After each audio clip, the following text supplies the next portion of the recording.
It's Footy Prime once again, everyone. Hope you're doing well. We've got a full house. Almost no Dan Wong today. He'll be back tomorrow, I think. I'm Shams. We've got Dubs. We've got Craig Forrest. We've got Jimmy. JC is here. And we got a guest, as promised. A guy that we've been after for some time, actually, on this podcast. Then we thought we should probably ask him. That's an idea. And you know what? He said yes, or he was told to say yes by Canada Soccer. Either way, it is Alistair Johnston. Welcome to Footy Prime, mates. Thanks for joining us. Oh, thanks for having me. Yeah, I feel like I have been asked before, but John finally forced me to jump on, so here I am. That's generally how it happens. We're discovering now. Yeah. Hey, you look well with your headbutt. Oh, thank you. I think there's still a little bruise. I'm not sure where it was, but more traumatic, you know. Pretty I love the look in your face, just completely incredulous. Like, what the fuck? Like, what's happening here? It was amazing because I thought, well, that's a stonewall red card, and then the fact that the ref went, yeah, no, never mind, play on. At that point, you're like, okay, I don't really understand what the point of VAR is because I thought VAR was supposed to get that. Like, I knew exactly what happened. I gotten headbutted, but here we are. We got through the group. That's all that mattered at the end of the day. I thought you took it well. Thank you. Did I need to roll around? Maybe a couple rolls would have rolled it. No. It's very Canadian the way that you handled that. Yeah, thank you. Mind you, if you did roll around, they might have sent them off. Exactly. You know, it's not 22, but I never would have lived that down for my older brother, so I had to make sure that. Even the fact that I even went down on one knee, I was like, I'm giving it a bit large here, but it was so hot that day. If I rolled around, I might not have gotten back up. So it was the right. So it was the heat that dropped you to one knee, or it was the headbutt? It was the heat. It was the heat. Let's say it was the heat. Yeah. So maybe a little more shithousery in your repertoire would come in handy there. You know, yes. Had you rolled around. Yes, exactly. A Glasgow, it was a Glasgow kiss. That it wasn't too bad, but I could learn. We don't have to be fair though, it's really not in the Canadian DNA. You guys all know that to roll around on there. It's not really something that I wanted to do, and in the moment, never even came across my mind to do that. But as the match went on, I thought, I definitely could have sold that a little better. But again, that's what VAR is for. It's supposed to go and have that in slow-mo. And when I get off the pitch and I see a slow-mo video of it, I said, okay, come on. I didn't need to roll around at all. Like, it's just so obvious that he should have been gone. But that's life. That's in CONCACAF, you can do the roll around. In Glasgow, you got no chance of doing that roll around. They will kill you. No. Yeah. That, again, another one. My family would have let me live that down, and I don't think the Celtic fans would have taken too well me rolling around either, even if it wasn't in the Celtic match. Mm-hmm. But that's why you're a natural fit, right? At Celtic, you had that sandpaper to your game. The style of football that you play, they really appreciate in Scotland, in particular, in Glasgow. Is that something that you learned, or was it just natural to you, that style of football? I think it's just really natural. Again, that comes with growing up with two brothers, an older brother and a younger brother, and the middle child. We'd go out in the backyard, and my mom would say, "Come back in for dinner," and she would ring a bell. She had a bell that she would literally ring. That would mean get back inside. So we would be out there, and normally it would end one of us screaming, yelling, and we're just constantly kicking each other and everything, just competing for every little thing. So it was something that I was just so used to. And again, the hockey background always gets brought up, and it probably played a decent part. I love to hit people. That was always something that I really enjoyed about hockey. And I managed to bring that into football as well. I always kind of had that tough streak, but at the same time, I always tackled clean. It wasn't like I was, picking up cards left, right, and center, but I really enjoyed a tackle. That was always kind of, my bread and butter. So I think it's always just kind of been the DNA. And again, when I got over there, you could tell. I knew after one match, I'm like, oh yeah, they're going to enjoy this. Again, I like my kind of shithousery is different than the rolling around kind of stuff. Mine's more, I like to, get into it with guys, be physical, and then maybe wink at the crowd or laugh a little bit. And you can just see the crowd plays off that. And I think that we do understand that at the end of the day, it's sports, but it's entertainment. People are there because they want to be entertained. They want to feel a part of something. And when you can be an entertainer and that, especially as a fullback, that you're having the beating on your winger, you like to have a little bit of fun too. I've been known to do that a little bit, and I think the crowd plays off it as well. So I've enjoyed it. Alistair, I grew up as a Celtic fan, right? That was my club. And I'm very, very jealous and absolutely delighted for you playing for Celtic. but you got to walk me through the emotions that were going through you in the old firm. That first match that you played. That one, there was nothing quite like that, to be honest. I didn't think I was going to play. So I hadn't been training with the starting 11 the entire week, but the other fullback was kind of on the move. They brought me in with the thought that he was going to get sold at some point in that January window. And he'd had a bit of a calf issue, but I went in, we trained. It was match day -1, and the gaffer called me up to his office. And I wasn't the starting 11. He kind of names it the day before. And I go up there and he goes, "Look, mate," like, it was Ange Postecoglou at the time. He's like, "Look, mate," obviously that's my Aussie accent. It's pretty good. So he's like, "Mate, you're going to start. I'm going to put you at right back. You ready for this? You know, you just came off the World Cup. This will be like a duck to water." I said, "All right, perfect." Like, I was thinking that the other right back had came in, said he couldn't play, wasn't fit or whatever. So obviously I go to the hotel then, and I'm a little like, okay, a little jittery. Like, this is my first match, Ibrox away. Here we go. League title kind of in the balance, the big one. Kickstart in the second half of the year here. And yeah, we go. Then the next morning I wake up, slept pretty well, which I was happy with. And we get into the dressing room, and he announces like the lineup, and no one knew that I was starting. I thought, and even the right back didn't know. He thought I was starting. And all of a sudden I kind of got, I was like, oh man, like, I got to have a good game here now. So this is a little bit of tension, but walking out there and you are in absolutely behind enemy lines. It was unbelievable. The place was absolutely rocking. We went up early, I remember. And just that feeling like, holy crap, this is a proper match. Like, the people are fully behind it. There's not a single phone out. Their shirts off. People are jumping. People are calling you every name under the sun, and you just living off of it. And for me, it's like, look, Ibrox or Celtic Park, it's, 55,000 at Ibrox, 60,000 at Celtic Park, and they're all screaming. At the end of the day, it's just noise. It doesn't matter if it's hateful to you or hateful to someone. Like, at the end of the day, I just kind of compartmentalize it as noise and just enjoy it. It's like, there is 60,000 people here watching 22 guys, and I'm one of them out there just running around chasing after a ball.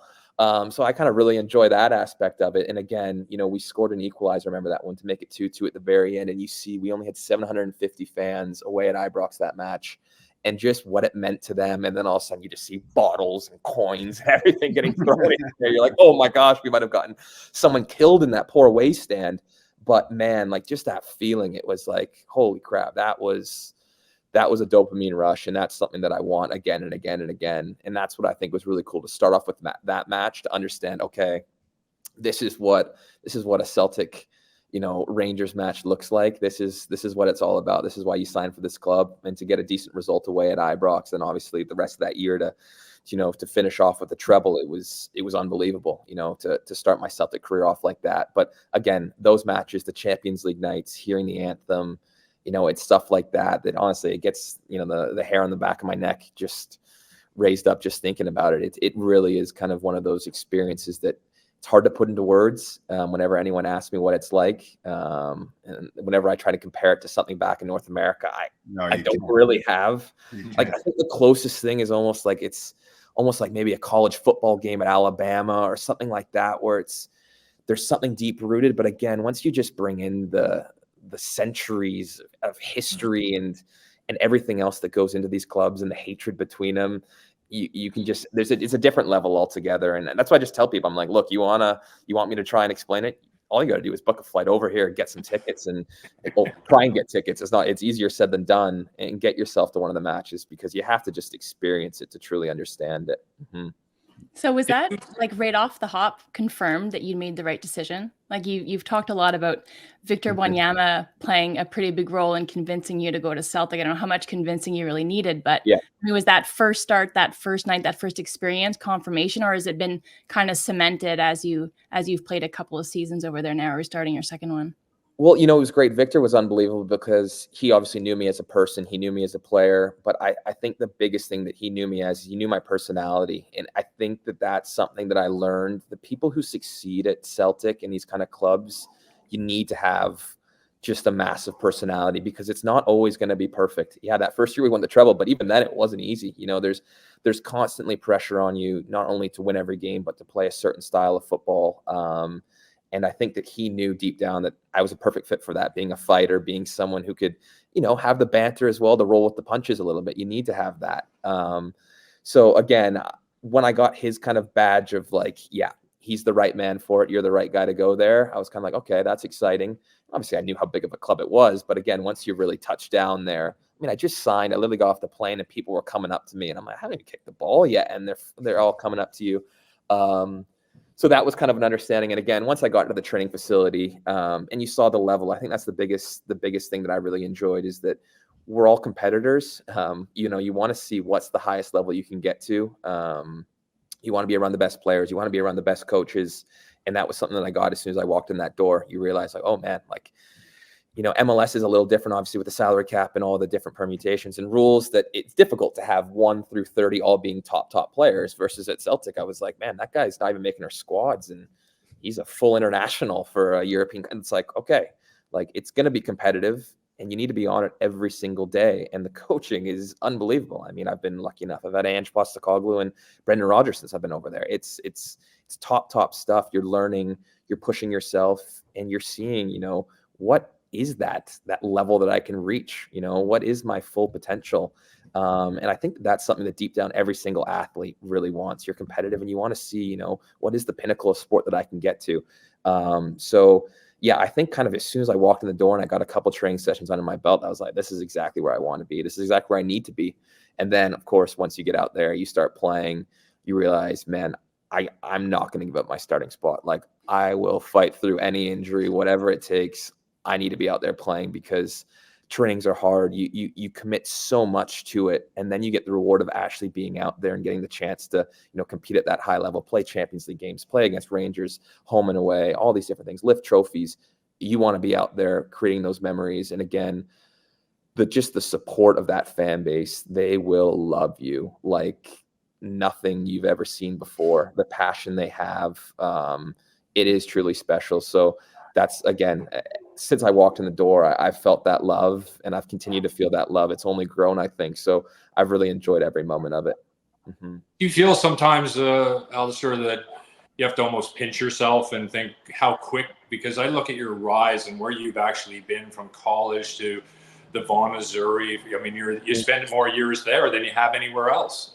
We played in the Canadian Championship for them in 2019. I mean, it's only a few years ago, and here you are now. How do you feel about that? Like, do you have to sometimes wake up and you're just like, well, I mean, obviously you want to keep it and you don't want to let that go, but how do you feel about that?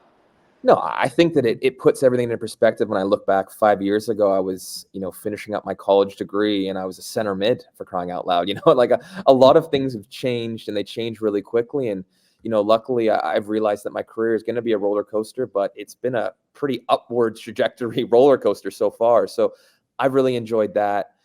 And it does keep me grounded, keep me pretty humbled, with knowing where I've came from. And, I probably shouldn't be here realistically when you look at my path, but at the same time, is deep down, I always had that self-confidence that no matter how many coaches, provincial teams, youth national teams turned me away, or whatever schools turned me away when I was, 16, 17, 18, I still had that inner belief that, yeah, I'm good enough.